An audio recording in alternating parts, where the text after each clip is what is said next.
Dios le bendiga, amados hermanos en Cristo Jesús. Le habla su hermano Didascalo.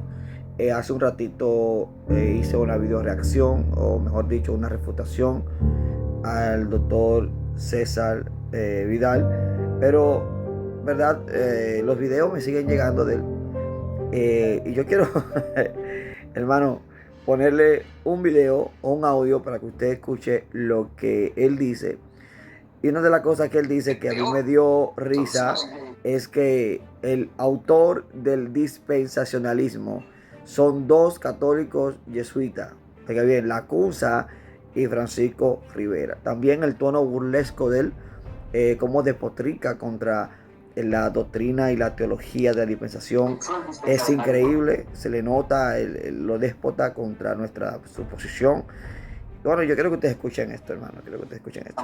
El dispensacionalismo es otra plaga, pero además el dispensacionalismo, primero, lo inventaron dos jesuitas en el siglo XVII como un arma contra la Reforma, dos jesuitas españoles, además, que se llamaban Lacunza y Rivera y que intentaron hacer fortuna en las Indias.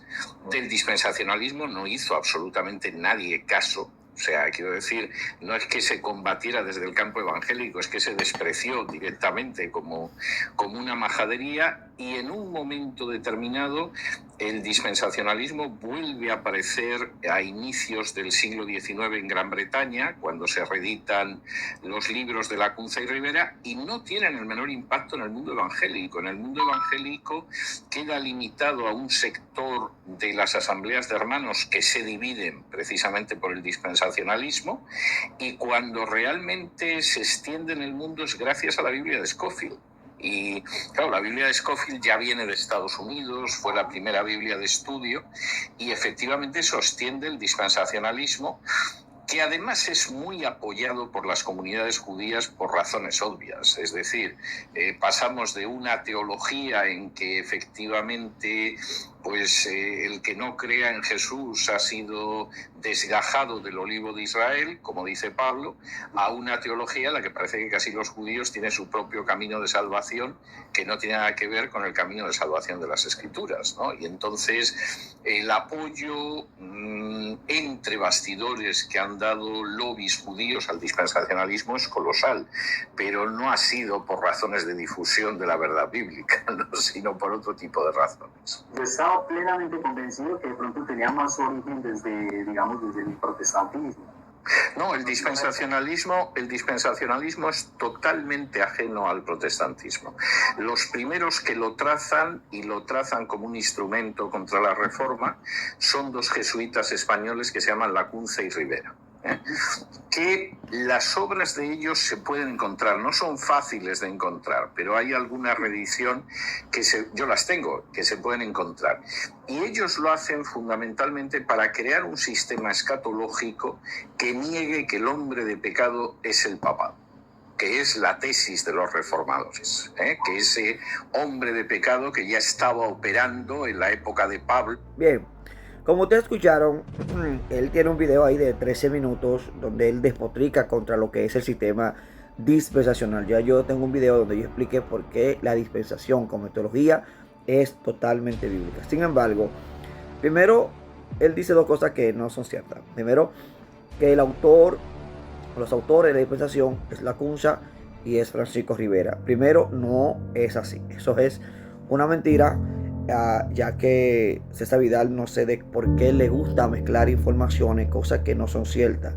Primero es que si vamos a la historia, Francisco Rivera nunca, escuché bien, hizo un sistema dispensacional para poder interpretar el tema escatológico, y tampoco para refutar el tema de los protestantes. Los protestantes primero tenían un enfoque histórico e interpretación. ¿Okay? Ellos vislumbraban al papado como el anticristo, Roma como la bestia, inclusive creían que ya estaba en los últimos tiempos. Lacunza, ¿verdad?, atacó la misma iglesia porque él quería volver a los principios donde se creía que Cristo primero vendría previo al reino milenial, que dicho sea de paso, Lacunza apareció muerto. Primero, Francisco Rivera, del año 1537, fue un jesuita español, ¿verdad?, y que fue profesor en Salamanca, gloria a Dios, y él enseñó prácticamente en contra, de los protestantes, ¿verdad?, de aquellos tiempos, el enfoque histórico de que el Papa era el anticristo. Propuso una interpretación futurista. Él usó el enfoque futurista para poder defender el papado católico del enfoque histórico de los reformadores. Vamos a poner las cosas como son, atribuyendo de que el anticristo era un individuo que iba a manifestarse en el futuro y que no era el Papa. Ojo con esto. Esto fue, gloria a Dios, lo que Rivera enseñó. Rivera nunca habló de un arrebatamiento de la iglesia, como mucha gente está diciendo, está sacando informaciones ridículas. Prácticamente me da pesar de que César Vidal todavía siga sosteniendo tanta información que raya con la ignorancia, con la desinformación, con la manipulación y con las teorías de conspiración. Y hay que entender, él tiene una concepción teológica, él tiene una inclinación teológica, ¿okay? Eso hay que entenderlo. A Rivera nunca hizo un rapto y tampoco dividió la revelación de Dios en eras, o sea, en tiempos. No, nada que ver. Él lo que quería era defender el papado de las acusaciones de los reformadores.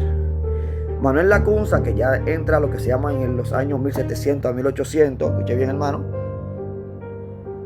él escribió una obra, La venida del Mesías en gloria y majestad, llamado bajo un seudónimo llamado Juan Josafat Ben Ezra, que todavía afirma César Vidal de que lo hizo con intenciones negativas de infiltrar su obra macabra entre los judíos, cuando realmente lo que estaba era huyendo de la descalificación de la Iglesia Católica, porque no querían, la Iglesia Católica no aprobaba su interpretación. Vuelvo y digo, apareció muerto sin saber cómo y atacaba de manera contundente la teología y la interpretación que le daban la Iglesia Católica en aquellos tiempos, porque él quería volver a la interpretación literal de la profecía del quililismo, ¿verdad? Alegando a volver a los primeros siglos de la iglesia. ¿Ok? Eso era la realidad. Ahora bien, ¿qué es lo que enseñó Lacunza? Lacunza primero enseñó un retorno literal de Cristo para establecer un reino. Él tenía que venir primero. También enseñó y anticipó una resurrección de los justos antes del reino milenial, que eso va de acorde con Apocalipsis capítulo 20, y su interpretación prácticamente tampoco tenía que ver con el rapto pretribulacional, sino que él creía que en el mismo momento que Cristo vendría, resucitaría a los muertos, los sacaría de la tierra, traería un juicio a la tierra, pero en el momento de su venida, y establecería el reino milenial. Gloria a Dios. Lacunza, nada que ver, nunca habló ni hizo una división en cuanto a la dispensación. Nunca vislumbró lo que se llama la doctrina de la dispensación como hoy la tenemos. O sea, eso no puede ser comprobado. Entonces, Francisco Rivera, que fue un jesuita, ¿verdad?, enseñó más sobre un anticristo y una tribulación en el futuro, pero no porque él simpatizara con el futurismo, sino porque él quería desviar la atención de las acusaciones de los reformadores, que eran bastante sólidas. Él prácticamente utiliza el futurismo para poder justificar la Iglesia Católica. Lacunza, gloria sea al Señor, también habla de una venida literal de Cristo y un establecimiento de reino milenial. ¿Okay? Son dos temas muy distintos y no tienen nada que ver con la dispensación. Él menciona a Irving y le llama ignorante. Ciertamente Irving no podía tener un gran conocimiento teológico, pero hay algo que hay que destacar, que es típico que él lo omita, si es que sabe esta información que yo voy a dar. Irving no abogaba por un arrebatamiento pretribulacional. Irving le llamaba rapto a la venida. Hay evidencias académicas y teológicas de que la diferencia entre Irving y John Nelson Darby eran notables. O sea, no hay una influencia de Irving sobre Nelson Darby. Eso lo hemos probado anteriormente a través de postulados de los post-tribulacionistas, la cual declaran estas cosas, amados hermanos. También otra cosa que él establece es que el protestantismo es ajeno y distinto al dispensacionalismo. Pero es lógico, César Vidal, porque el protestantismo que evocan los reformadores o la reforma protestante, vamos a llamarlo así, venían de enfoques históricos.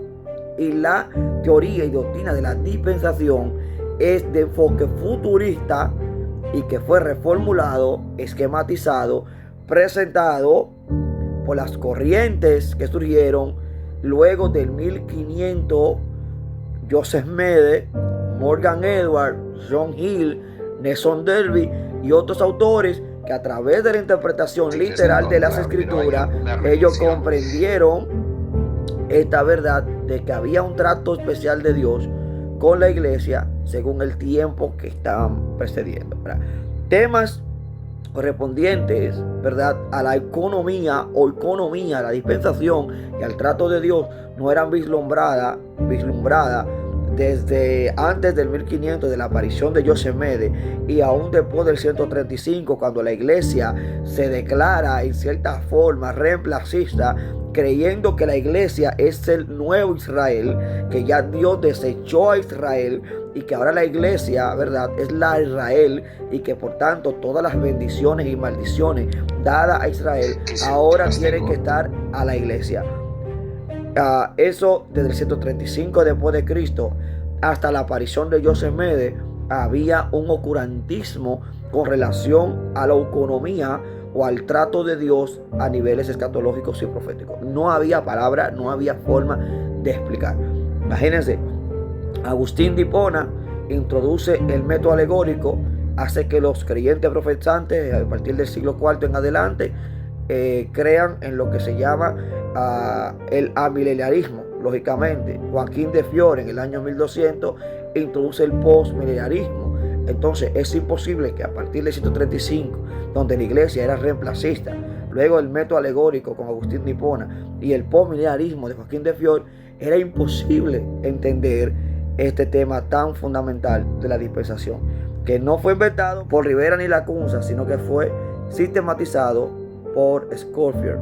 Sistematizado, no creado ni inventado. Una doctrina totalmente apostólica. Un libro que se llama La agonía del gran planeta Tierra, donde hay mucha distorsión teológica y que los mismos evangélicos dispensacionalistas rechazaron. Él utiliza la ignorancia de estos autores ¿para qué? Para desacreditar doctrinas que son fundamentales de la fe cristiana, como la dispensación. Otra cosa que él dice es que los judíos son como en cierta forma precursores del dispensacionalismo. No, los judíos no creen en la dispensación, no creen en el cristianismo, aunque tengan cierta empatía con ellos. Los judíos ni siquiera creen que hubo un reemplazo de la ley de Cristo sobre la ley de Moisés. Ellos creen que todavía está vigente la ley de Moisés y todavía está esperando un Mesías, que es, de por cierto, el Mesías político que ellos entienden que va a traer la restauración a Israel. ¿Ok? En lo único que el cristianismo y el judaísmo concuerdan es que Israel va a tener una restauración futura y que el Mesías en cualquier momento se manifiesta. Pero para ellos, a los judíos endurecidos, el Mesías no es Cristo, no es Jesús lo que ellos están esperando. No creen en la dispensación. Ellos no creen que estamos en la ley de la gracia, en la ley de Cristo. Ellos no creen en nada de eso. Ellos todavía creen que ellos son 100% el pueblo elegido por Dios y que Dios va a traer al Mesías político que ellos están esperando.